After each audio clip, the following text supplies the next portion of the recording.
Good evening, friends, and welcome back to Snug as a Bug. It's Atticus here, and I'm so happy to have you join me tonight in our cozy little haven, where the world outside fades away and the quiet whispers of ancient lands call to us. Tonight, I've prepared something special, a collection of Celtic legends filled with mystical creatures, enchanted forests, and the magic of Ireland and Scotland's timeless folklore. These stories are woven into the very fabric of these lands, passed down through generations. They're not just tales of old, but doorways to worlds of wonder and mystery. Some you may know, and others will be like hidden gems, waiting to reveal their magic to you tonight. We'll be hearing about Fionn mac Cumhail, the legendary Irish warrior whose wisdom and bravery became the stuffer of legend. We'll also follow the enchanted journey of the Selkies, the mysterious beings of the sea who walk between worlds.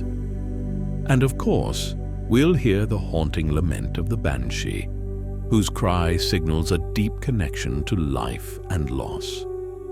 We'll explore the fairy hills, where magic flows through the earth like the quietest of whispers, and end with the tale of the great stag of Loch Awe, a creature of both beauty and mystery.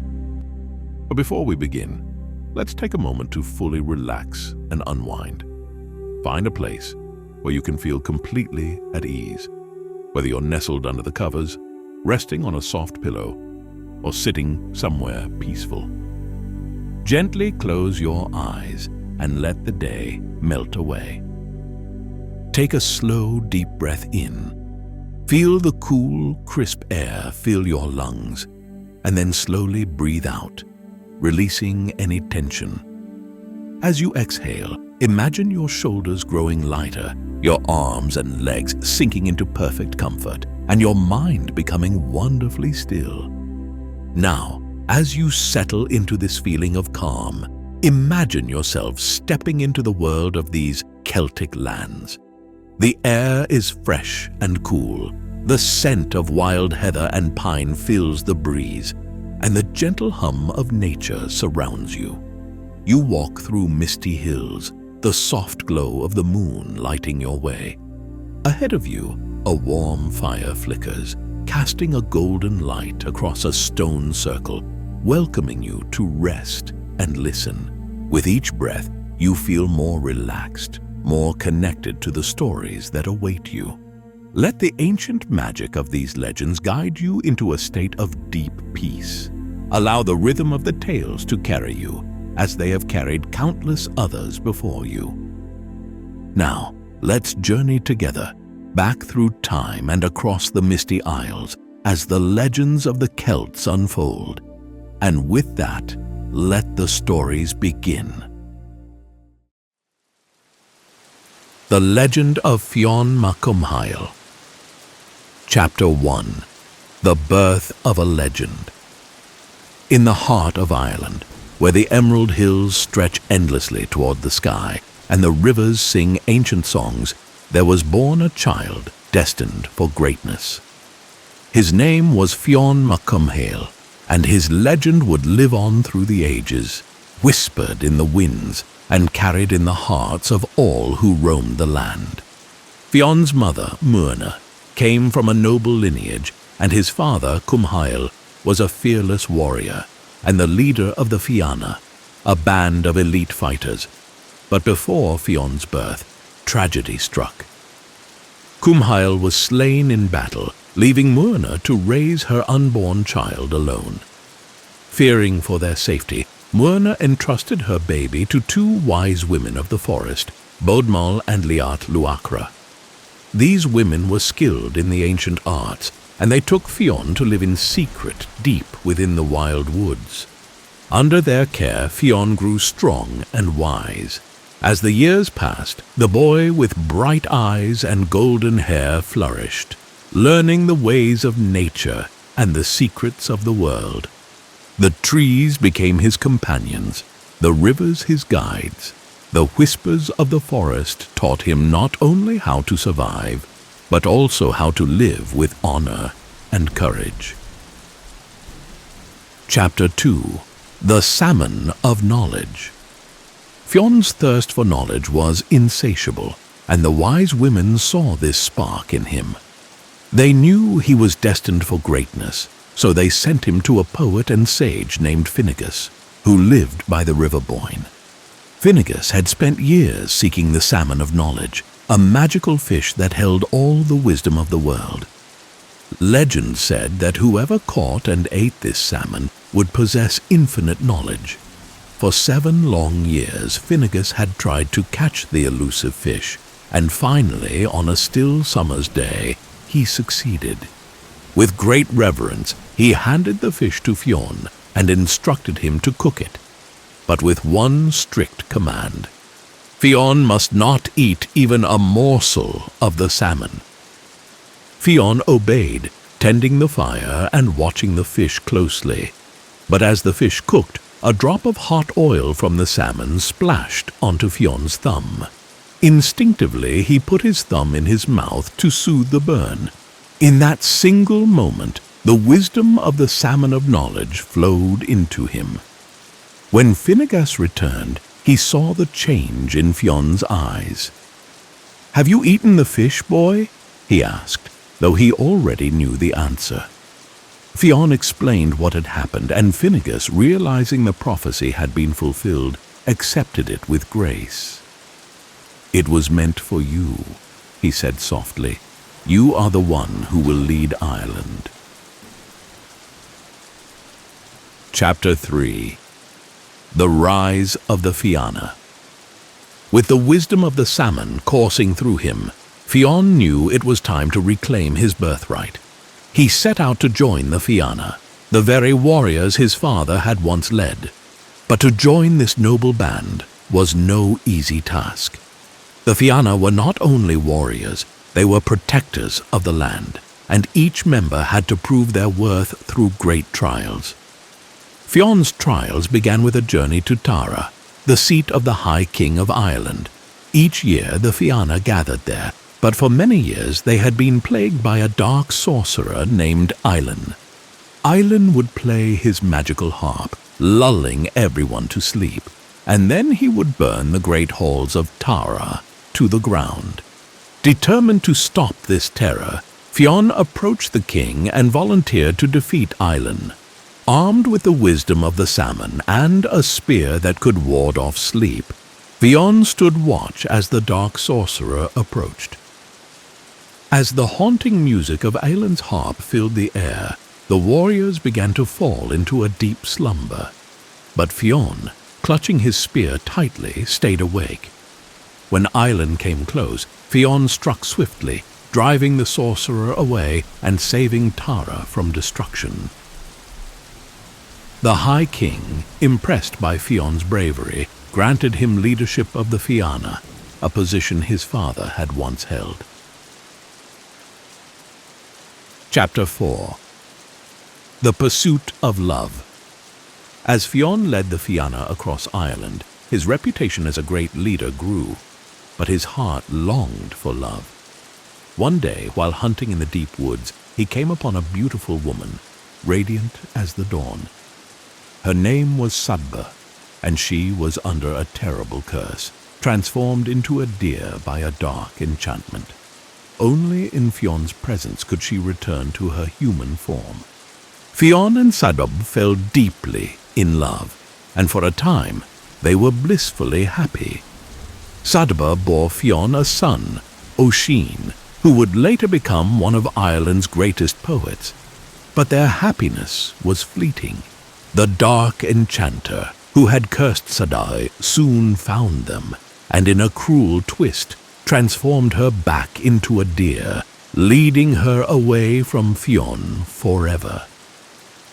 Fionn searched the land tirelessly for Sadba, but she was lost to him. Though his heart was heavy, he continued to lead the Fianna with wisdom and strength, knowing that his destiny was far from complete. Chapter 5. The Giant's Causeway. One of the most famous tales of Fionn mac Cúailnge is his encounter with the giant. Benandonne. Across the sea in Scotland, Benandonne had heard of Fionn's great strength and challenged him to a battle. Fionn, ever proud and unyielding, accepted the challenge. But as the day of the battle approached, Fionn began to realize the size and power of his opponent. Benandonne was not just any giant, he was the fiercest of his kind. With little time to prepare, Fionn's wife Una came up with a clever plan. She disguised Fionn as a baby and laid him in a massive cradle. When Benandonne arrived, Una welcomed him in. Upon seeing the enormous baby, Benandonne grew pale with fear. If the child was so large, how terrifying must the father be? Without a word, Benandonne fled back across the sea, tearing up great chunks of rock as he ran, leaving behind what we now call the Giant's Causeway. Chapter 6. The Wisdom of Fionn. As Fionn grew older, his wisdom deepened. He became a man of legend not only for his strength and bravery, but for his understanding of the world. He could predict the future, knew the songs of the birds, and understood the language of the trees. Though he faced many battles and challenges, Fionn remained a protector of the land and its people. His wisdom was his greatest weapon, and with it he ensured that peace and harmony would reign in Ireland for many generations to come. Fionn mac Cúailnge's legacy lived on through his son Oisin and the Fianna, whose stories are still told by firesides and in hushed whispers across Ireland, as they have been for centuries. The Selkie's Secret. Chapter 1. The Call of the Sea. On the farthest edge of the northern coast, where the sea met the sky in a never-ending expanse of blue, there lived a young fisherman named Aidan. The cliffs where he lived were wild and untamed, and the waves below them crashed against the rocks like the beating heart of the ocean itself. Aidan was strong and kind, but his heart carried a quiet sadness, for he had always felt a yearning for something just out of reach, something beyond the sea. Every day, Aidan would take his small boat out onto the water, casting his nets and pulling in his catch. Yet, no matter how much the sea provided, it never filled the emptiness inside him. He longed for a connection, something deeper than the life of a simple fisherman. One evening, as the sun began to set and the sky turned a deep crimson, Aidan saw something strange upon the shore.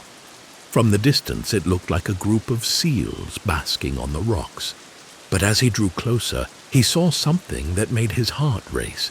One of the seals was no seal at all, but a woman with long dark hair that shimmered in the fading light. Aidan had heard tales of such creatures, the Selkies, beings who could shed their sealskins and walk upon the land as humans. But they were stories told by the old folk, whispered around firesides on stormy nights. He had never believed them to be true. And yet, there she was. Chapter 2. The Selkie's Skin. In awe of what he saw, Aidan quietly rowed his boat closer to the shore, watching as the woman moved with grace and beauty, her laughter mingling with the sound of the waves. Nearby, she had left her sealskin draped upon a rock, glistening like wet velvet under the last rays of the sun. Aidan knew the stories. If a human took a Selkie's skin, the Selkie would be bound to live on land, unable to return to the sea until their skin was returned. Though his heart told him it was wrong, the longing in him grew too strong to resist. He stepped ashore, moving silently toward the skin.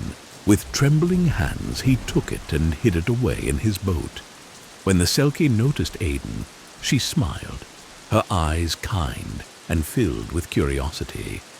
She had not seen a human man before, and there was something in Aidan's gentle manner that eased her caution. They spoke for a while, and though her voice was soft and strange to his ears, Aidan found himself falling more and more under her spell. As night fell, Aidan invited her back to his home by the cliffs, offering her shelter. She agreed, for without her skin, she had no way of returning to the sea. Chapter 3. A Life on Land. Days turned into weeks, and the Selkie, who told Aidan her name was Saoirse, stayed with him in his small cottage by the sea. Her presence filled Aidan's life with joy he had never known. The sadness that had once weighed on him lifted, and in its place bloomed a deep love for Saoirse. Saoirse, though gentle and kind, always had a distant look in her eyes when she gazed out at the ocean. She had grown fond of Aidan, and the two shared many tender moments together. But no matter how happy she seemed on land, there was a part of her that could never forget the call of the sea. She was a creature of the waves, and the ocean was her true home. Despite this, Saoirse and Aidan eventually married, and together they had a child, a little boy named Étaín, whose laughter filled their days with warmth. Aidan thought they had found a lasting happiness, but deep down he knew that something was missing for Saoirse. Though she never asked him about her sealskin, Aidan saw the way her eyes would linger on the horizon, her heart still tethered to the depths. Chapter 4. The Secret Revealed. Years passed, and their son Étaín grew as wild and free as the sea itself. He loved the stories his mother told him about the ocean and the creatures that lived within it. One day, while playing near the cliffs, Étaín stumbled upon something hidden in a hollow of the rocks. It was soft and strange to the touch, like nothing he had ever seen before. Excited, he brought it to his mother, not knowing that it was the very sealskin Aidan had hidden all those years ago. The moment Saoirse saw it, her heart leapt. The sealskin shimmered in her hands like a long-lost memory returned to her. She turned to Aidan, her eyes filled with both love and sorrow. "I have always known," she whispered. "I knew that my skin was here somewhere, but I chose to stay. For you, for our son." Aidan's heart broke at her words. He had feared this moment for so long, the day when she would leave him and return to the sea, but he also knew that he could not keep her from the life she was meant to live. "Will you go?" Aidan asked, his voice trembling. Saoirse nodded. "I must. The sea calls to me as it always has. But know this, I love you, and I will always carry you and Étaín in my heart." Chapter 5. The Return to the Sea. That night, under the light of the full moon, Saoirse went down to the shore with her sealskin in hand. Aidan and Étaín watched from the cliffs as she stepped into the water, the waves lapping gently at her feet. With a graceful movement, she draped the skin over her shoulders, and in an instant she transformed back into her Selkie form. For a moment she turned back to them, her dark eyes shimmering with tears. Then, with a final glance, she dove into the sea, disappearing beneath the waves. Aidan stood in silence, his heart aching with both loss and love. He knew that he would never see Saoirse again, but he also knew that she had found her way home. Chapter 6. The Legacy of the Selkie. Though Saoirse had returned to the sea, her presence never truly left Aidan or Étaín. The sea became a source of comfort for them, a reminder of the love they had shared with her. Every evening, as the sun set over the horizon, Aidan would take Étaín down to the shore, and together they would watch the waves, waiting for a glimpse of the Selkie they both loved so deeply. Years later, when Étaín was grown, he would sometimes hear stories from the fishermen, tales of a seal with dark, shimmering eyes who followed their boats, watching over them with a gentle grace. They said the seal would appear in the waters on the nights when the moon was full, her presence a quiet reminder of the love that still connected land and sea. And so the legend of the Selkie lived on, passed down from generation to generation, a tale of love, loss, and the eternal bond between the earth and the ocean. Though Saoirse had returned to her true home, her heart remained with Étaín and In, carried on the winds and whispered in the waves for all eternity. The Banshee's Lament. Chapter 1. The Whisper of Death. Long ago, in the mist-shrouded hills of Ireland, there was a quiet village nestled at the foot of ancient oak forests. The villagers lived in peace, their lives governed by the rhythms of the land and the ever-changing skies. But every so often the peace would be broken by an eerie wail, a sound that sent shivers down the spines of those who heard it. The villagers knew the sound well. It was the cry of the Banshee, a spectral woman who appeared only when death was near. She was neither evil nor kind, but a harbinger of fate, her mournful song an omen of passing.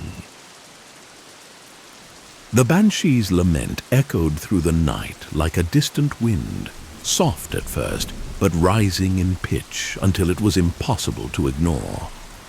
Immerse, a young woman of the village, had heard the stories of the Banshee since childhood. Her grandmother often spoke of the spirit, recounting how the wail would fill the air before the loss of a loved one. Immerse, practical and down-to-earth, always dismissed these tales as superstition, but deep down she feared the day when the Banshee's cry might come for her own family.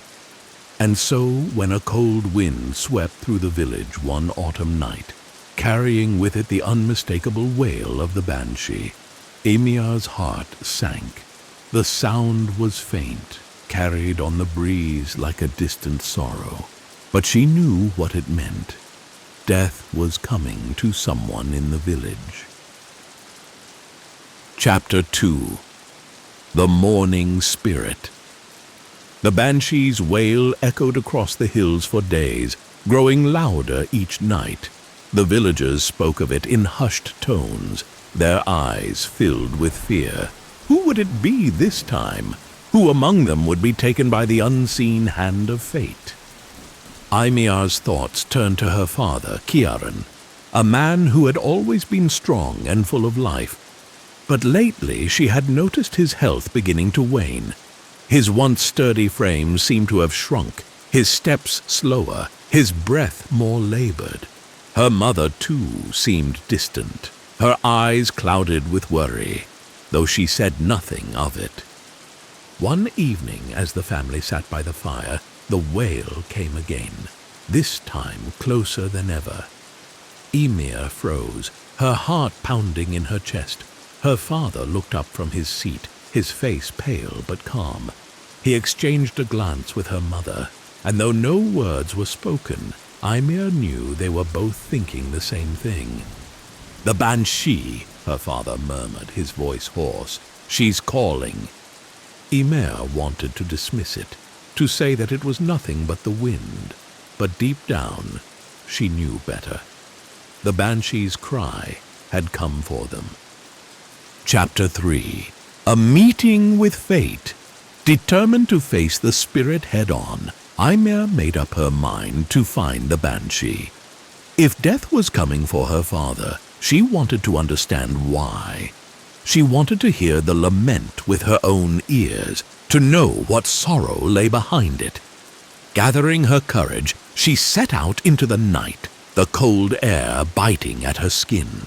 The moon hung low in the sky, casting a pale glow over the fields. As Immerse walked through the woods, the wail began again, mournful and slow, pulling her deeper into the forest. The trees loomed tall and silent around her, their branches swaying as if whispering secrets to the night. At last, She reached the edge of a clearing, and there, by the light of the moon, she saw her, the banshee. Draped in a tattered cloak, her long white hair flowed around her like mist. Her face, pale and ghostly, was streaked with tears, and her eyes, so dark and full of grief, looked not at Ymir, but towards something far beyond. Ymir stood frozen, her breath caught in her throat. The banshee's wailing was like nothing she had ever heard. It was filled with centuries of sorrow, the weight of countless losses borne upon a single voice. Ymir summoned her courage and stepped forward. "Why do you cry?" she asked, her voice trembling. The banshee's wail softened, and for a moment she turned her gaze toward Ymir. Her eyes, though full of sadness, held no malice. "I weep for those who are lost," the banshee whispered, her voice like the rustling of leaves, "and for those who will be lost." Chapter 4. The Bargain. Ymir's heart ached as she listened to the banshee's lament. She had always thought of the spirit as something to be feared, but now, standing before her, she saw only a woman weighed down by grief. Grief for those whose lives had ended too soon. "My father," Ymir said softly. "Is it him you cry for?" The banshee's expression did not change, but she nodded slowly. "His time is near, though he has lived well. The call of the beyond cannot be ignored." Ymir felt a lump rise in her throat. But is there no way to stop it? Can't you give him more time? The banshee's eyes flickered with something like pity. "I do not take life, child. I only mourn it. Death is not mine to control." Desperate, Ymir took a step closer. "Then take my time. Let him live, and I will give you whatever time I have left." The banshee's gaze sharpened, and for the first time her voice carried a note of something other than sorrow. "You would make such a sacrifice for him?" Ymir nodded, tears spilling down her cheeks. "He is my father. I would give anything." For a long moment, the banshee was silent, her dark eyes searching Ymir's face. At last she sighed, her wail becoming a low hum, barely audible. "Very well," the banshee said. "I will take your time instead. But be warned, child, once the bargain is made, it cannot be undone." Ymir nodded, resolute. "I understand." Chapter 5. The Silent Dawn. The banshee raised her hand, and for a brief moment a chill swept through the clearing.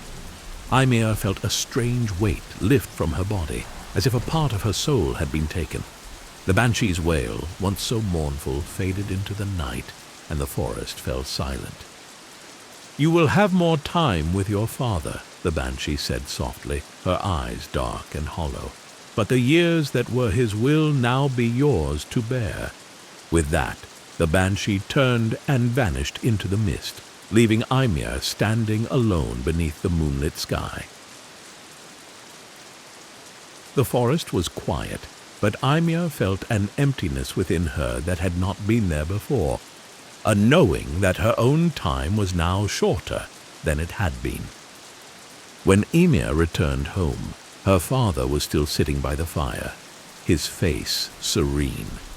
He looked at her, and in that moment she knew that he would live. But the price had been paid, and Ymir would carry the weight of that choice for the rest of her days. Chapter 6. The Legacy of the Banshee.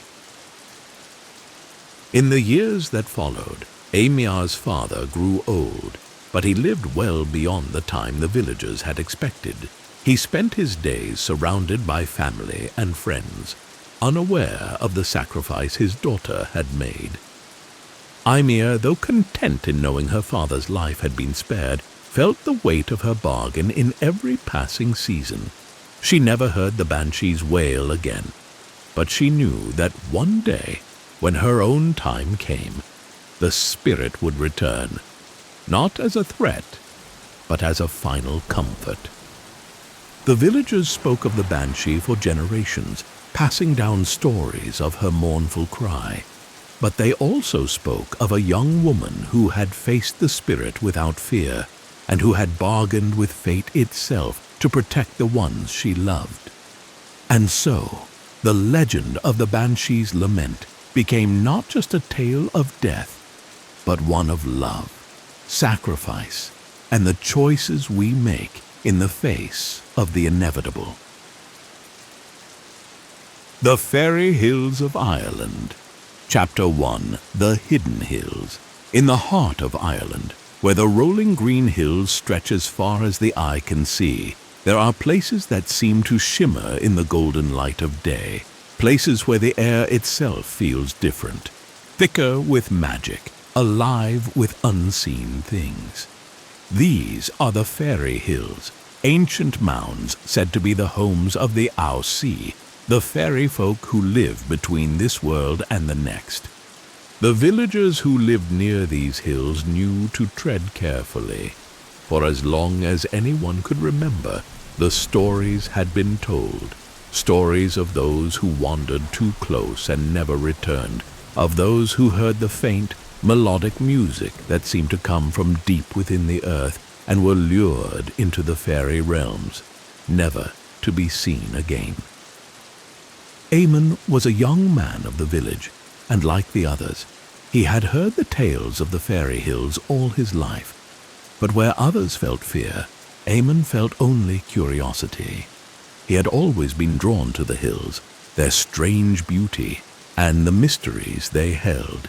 Many nights he would climb to the top of the nearest mound and sit in the grass, staring out over the landscape, wondering what lay beneath.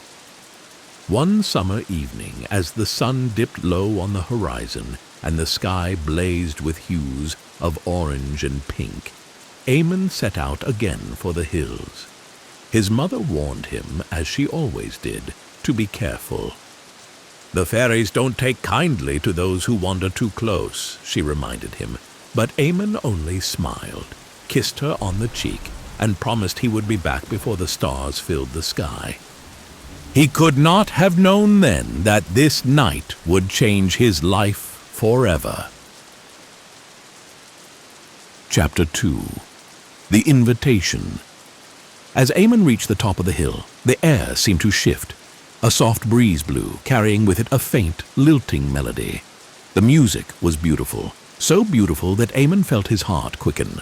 He had never heard anything like it, not in all his days. It was as if the wind itself was singing, calling him closer. He stood still for a moment, listening. The music was coming from beneath his feet, from deep within the hill. Éamon's curiosity flared. Without thinking, he began to walk around the hill, searching for the source of the sound. As he neared a small, hidden hollow on the far side of the mound, he saw something that made him stop in his tracks. A soft, glowing light was seeping out of the earth, as if the ground itself had been lit from within. Éamon knelt down, his breath caught in his chest, and reached out to touch the glowing earth. As his fingers brushed the soft grass, the ground beneath him shifted, and a small door, no larger than a rabbit's burrow, appeared. Éamon stared at the door, his heart pounding in his ears. He knew the stories, knew what this was, the door to the fairy realm. The music grew louder, more insistent, and before Éamon could stop himself, he was crawling through the door, leaving the world of men behind. Chapter 3. The Fairy Court. Éamon's eyes widened as he emerged on the other side. Gone were the green hills of Ireland. He now stood in a world unlike anything he had ever imagined. The sky above was a deep, endless blue, glittering with stars even though it should have been day. The trees that surrounded him shimmered with silver leaves, their trunks glowing faintly in the soft light. But it was the fairies themselves that took Eamon's breath away. They were beautiful, more beautiful than anything he had ever seen. They moved with a grace that seemed almost otherworldly, their gossamer wings catching the light as they danced and sang in a circle around a great oak tree at the center of the glade. At the head of the circle sat the fairy queen. Her hair was as dark as midnight, her eyes shining with the light of the stars. She wore a crown of silver flowers, and her smile, though kind, held a hint of something dangerous. "Welcome, Eamon," she said, in a voice like the chiming of bells.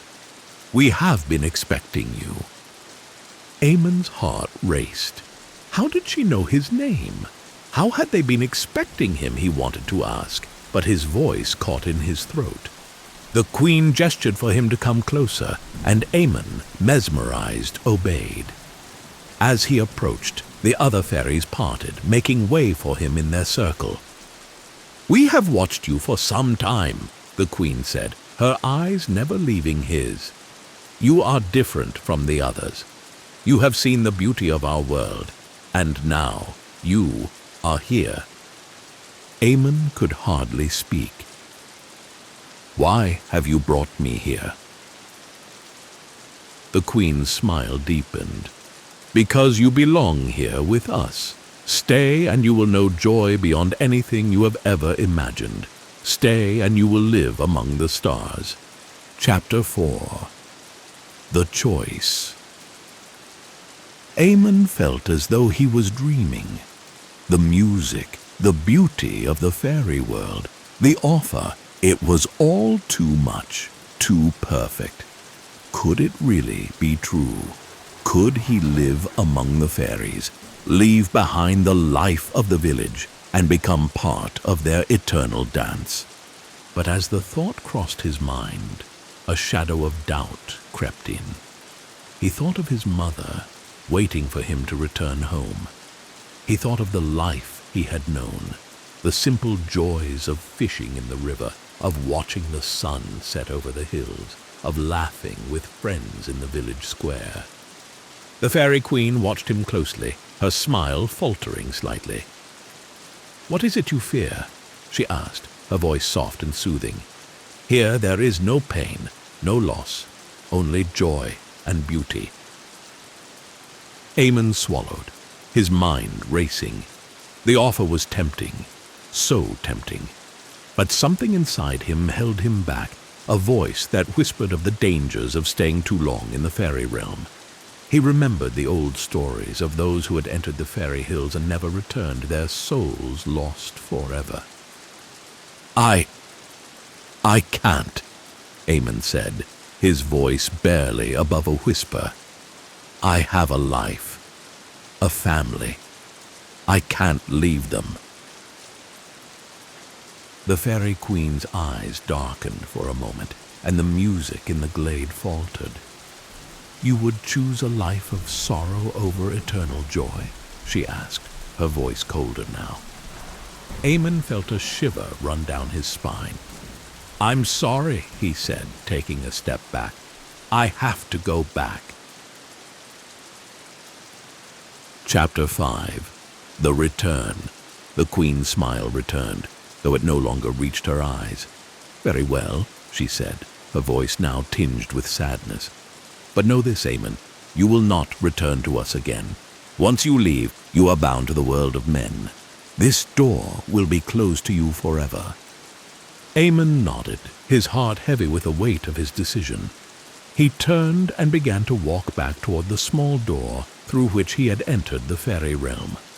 The music faded, and the light of the glade dimmed as he approached the exit. As he stepped through the door, the world of the fairies vanished in an instant, replaced by the familiar sight of the Irish hills and the deepening twilight sky. Eamon found himself standing at the base of the hill once more. the soft breeze of the evening brushing against his skin. He turned to look back, but the door was gone. The hill stood silent and unmoving, as though nothing had ever happened. Chapter 6. The Forgotten Time. When Éamon returned to the village, he found that everything had changed. The sun had set, and the stars glittered in the night sky. But as he walked through the familiar streets, he realized with growing horror that he no longer recognized the faces of the people around him. He rushed to his home, calling out for his mother, but the house was empty. Confused and panicked, Éamon asked the villagers where she was, but they looked at him with puzzled expressions. "She's been gone for many years, lad," an old man told him gently. "She passed away long ago. No one has lived in that house for decades." Éamon's heart sank. He had only been in the fairy realm for what seemed like a few hours, but in the world of men, years had passed. Years that he could never get back. The stories had warned him, but he had not listened. Time in the fairy realm flowed differently, and now he was a stranger in his own world. Chapter 7. The Silent Hills. From that day on, Éamon wandered the hills, his heart heavy with the knowledge of what he had lost. He never heard the music again, never saw the soft glow of the fairy lights, or felt the presence of the Aussie. The door to the fairy world was closed to him forever, and though he lived out his days in the village, his heart remained in the hidden hills, with the fairies he had once danced with, and the life he had left behind. And so the legend of the fairy hills of Ireland continued. A tale of beauty and danger, of choices made and consequences borne. For though the fairies offered eternal joy, they asked a price few were willing to pay. Éamon's story became a cautionary tale, whispered by firesides for generations to come. A reminder that not all magic is meant to be touched, and that the doors between worlds can close as easily as they open. The Stag of Loch Awe. Chapter 1. The Hunter's Quest. In the Highlands of Scotland, where mist clung to the mountains and the lochs shimmered like silver beneath the pale light of the moon, there was a legend told by every village elder, the legend of the great stag of Loch Awe. It was said that this stag was no ordinary creature, towering and majestic, with antlers as wide as a tree's branches. The stag was thought to be a guardian of the land, blessed by the ancient spirits of the wild. Those who saw the stag believed that great fortune would come their way, but none who tried to hunt it had ever succeeded. In the village of Cú Chulainn, nestled near the shores of Loch Awe, lived a young hunter named Fergus. Though skilled in his craft, Fergus was restless. He had spent his life providing for his family and his people, but he longed for more, for adventure, for glory, for a legacy that would be spoken of long after he was gone. And so, when rumors spread that the great stag had been seen near the loch once more, Fergus made a decision that would change the course of his life. He would hunt the stag, and in doing so, he would make his name known across the Highlands. "Be careful, lad," warned the village elder as Fergus prepared for his journey. "The stag of Loch Awe is not of this world. It belongs to the spirits. Hunting it could bring great misfortune." But Fergus, driven by ambition, paid little heed to the elder's words. "I will bring the stag home, and its head will hang in the great hall of Cú Chulainn," he declared, his eyes alight with determination. With his bow and arrows slung over his shoulder and his faithful hound by his side, Fergus set off into the wilderness, the mist curling around him as he vanished into the hills. Chapter 2. The Enchanted Forest. For days, Fergus searched the forests around Loch Awe, following faint signs of the stag's presence, hoofprints in the soft earth, the faint rustle of branches, and glimpses of white fur through the thick fog.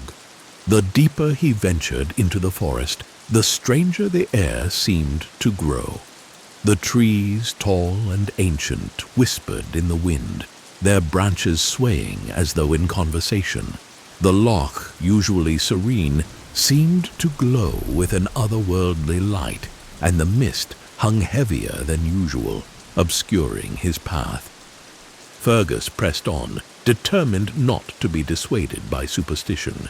He had grown up hearing tales of spirits in the woods and strange creatures that roamed the land, but he had never seen them with his own eyes.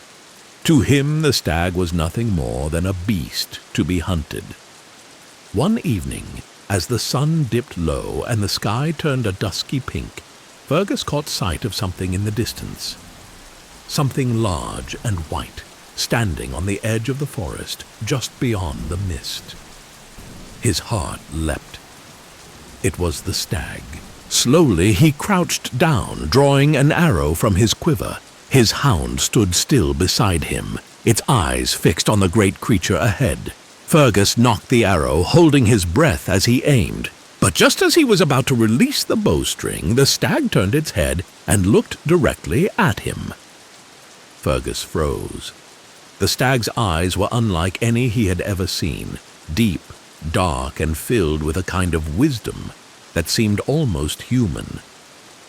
For a moment, Fergus felt as though time itself had stopped, and in that stillness he heard a voice, not in his ears, but in his mind. "Do not harm me, Fergus of Cú Chulainn," the voice whispered. "I am no mere beast. I am the guardian of this land, the spirit of Loch Awe. To kill me is to bring ruin upon yourself and your people." Fergus's hands trembled, the arrow slipping slightly from his grasp. Was this a trick? Could the stag truly speak? His heart raced with fear and doubt, but the desire for glory still burned within him. Before he could make his decision, the stag turned and bolted into the forest, disappearing into the mist once more. Fergus let out a frustrated breath. He had missed his chance, but he would not give up. He would hunt the stag until he had it in his sights again. Chapter 3. The Stag's Warning. The next morning, Fergus awoke early, determined to continue his hunt. As he walked through the forest, the strange feeling from the day before lingered. The air felt thick, heavy with something unseen, and the trees seemed to watch his every move. As he made his way through the underbrush, Fergus stumbled upon an old stone circle, half buried in moss and ivy. It was ancient, far older than the village, a place of power long forgotten by most. In the center of the circle stood the stag. It was watching him again, its great antlers gleaming in the early morning light. Fergus's heart pounded in his chest, but this time he did not draw his bow. He could feel the weight of the stag's presence, as if the very land itself were warning him to stop. "You must leave this place, Fergus," the stag's voice echoed in his mind once more. "This is not a hunt you can win.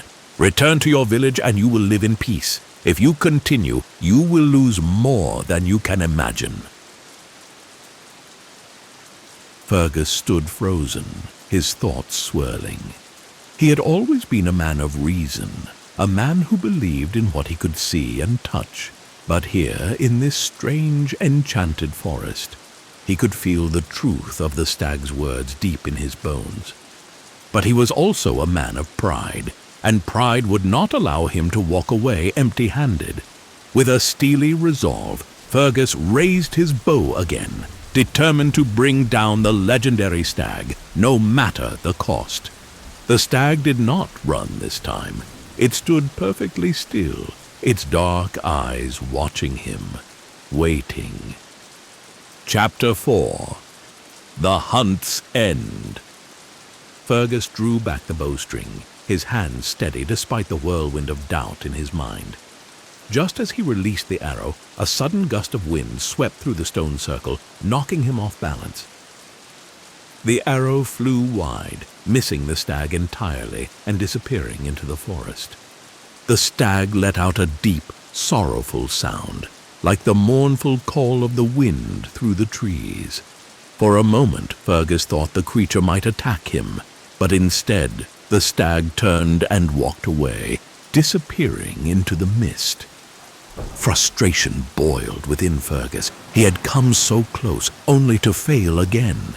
He chased after the stag, his footsteps echoing through the forest, but no matter how fast he ran, the stag was always just out of reach. The deeper he ventured into the woods, the more disoriented he became. The trees grew taller and denser, and the mist thickened until he could barely see his own hands in front of him. Hours passed, and still Fergus could not find the stag. Exhaustion began to set in, but his stubbornness kept him going. He would not return to Cú Chulainn empty-handed. As night fell, the mist around him began to glow with an eerie light, and the forest grew deathly silent. Suddenly, Fergus found himself standing at the edge of Loch Awe, the dark waters lapping gently at the shore. In the distance, he could see the silhouette of the stag, standing on a small island in the center of the loch, its antlers gleaming in the moonlight. Desperate and determined, Fergus waded into the water, ignoring the chill that seeped through his boots. He would reach the island. He would take the stag. But as he reached the middle of the loch, the waters around him began to churn. The once calm surface turned violent, waves crashing against him with unnatural force. Before he could react, the water pulled him under, dragging him into the depths. Fergus struggled, but the more he fought, the deeper he sank. The last thing he saw before darkness consumed him was the stag, watching from the island, its eyes filled with sorrow. Chapter 5. The Spirit of Loch Awe. Days passed, and Fergus did not return to the village. His hound wandered back alone, howling mournfully at the edge of the loch. The villagers searched the forest and the shores of Loch Awe, but they found no trace of him. The elder who had warned Fergus not to go stood by the loch's edge, staring out over the dark waters. "He has paid the price," the elder said softly, shaking his head. "The spirits of Loch Awe do not take kindly to those who seek to challenge them." And so, the legend of Fergus, the hunter who tried to take down the great stag of Loch Awe, was added to the many tales told around the hearths of Cú Chulainn. The villagers would speak of him in hushed tones, a cautionary tale of pride and folly. As for the stag, it was seen again from time to time, its majestic form appearing on misty mornings by the loch's edge. But now, when the villagers saw the stag, they did not see it as a prize to be hunted. Instead, they bowed their heads in reverence, knowing that the stag was the guardian of the land, and that some things were not meant to be claimed. And beneath the still waters of Loch Awe, it was said that Fergus's spirit wandered, a reminder to all who dared to challenge the mysteries of the ancient highlands.